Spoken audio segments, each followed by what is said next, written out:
her parents in the field and did her chores in the house. She was kind and helpful to everyone, and people liked her very much.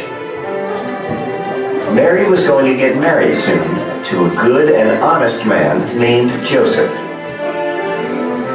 A few days before Mary's engagement, she had a visitor. He was a very special guest, an angel sent by God from heaven.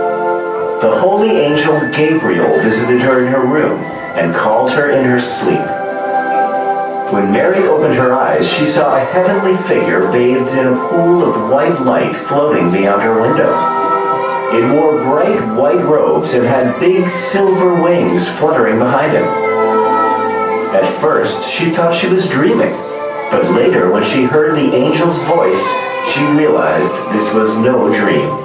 Mary, do not be afraid. I am Gabriel. God has sent me to you. He loves you, and you have been chosen for something very special. Your kind heart and pure soul is of great value to the Lord. You are fortunate that God has chosen you above everyone else for this special task. I'm not afraid. I'm honored to know that God has chosen me to carry out His wish. I am lucky to be a favor to God. Bless you, Mary. God is pleased with you. I have come to tell you that soon you will have a son. He will be a great king one day, and he will be loved by everyone.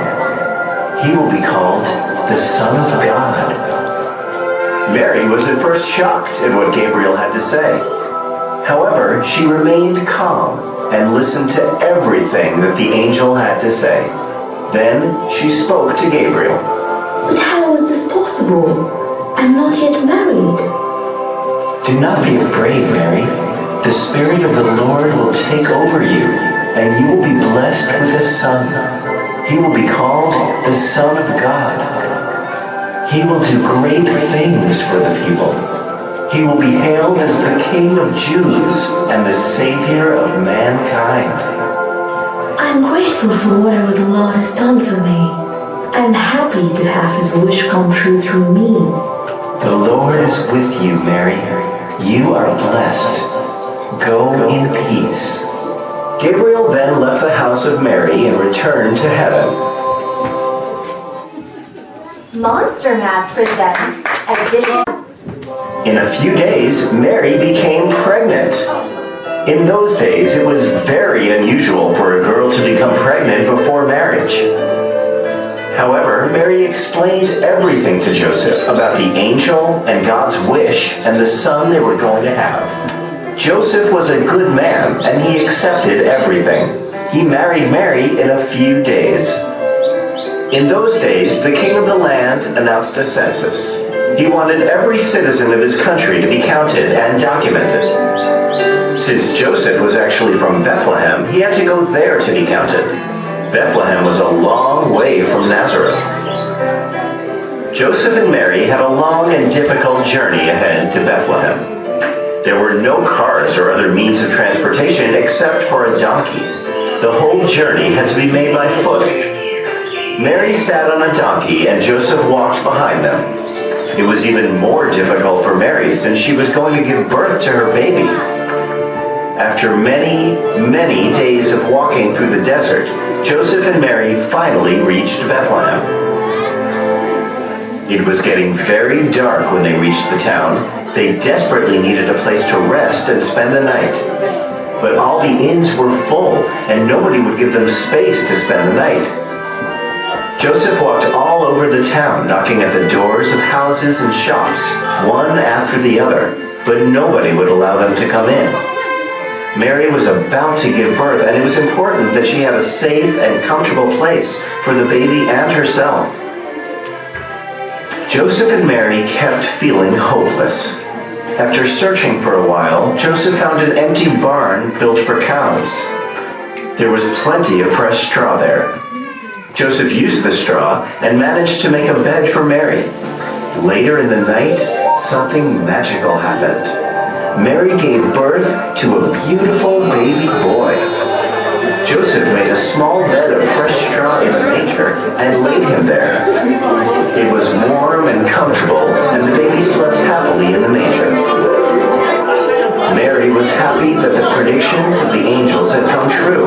Jesus Christ, the Savior of this world, was born in a humble manger. That same night, while Joseph and Mary were looking for a place to stay the night, not very far away, two shepherds were out looking for their sheep on a hill. Suddenly, they were blinded by a bright light from the sky. They opened their eyes to find a beautiful angel in front of them with long golden hair and silver wings. She wore a shimmering white and gold dress which sparkled in the moonlight.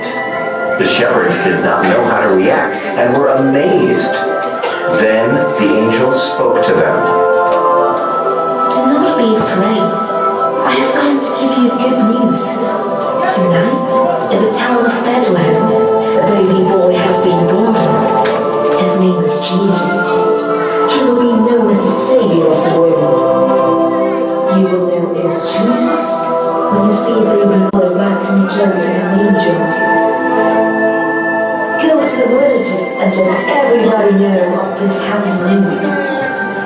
Let everybody know that Jesus is Time. They were overjoyed at the fact that a Savior was born, and they ran towards Bethlehem to find baby Jesus, the King of the Jews, who had been born in a humble manger. This year, maybe something different, something a little bit special. Doing those really lovely things.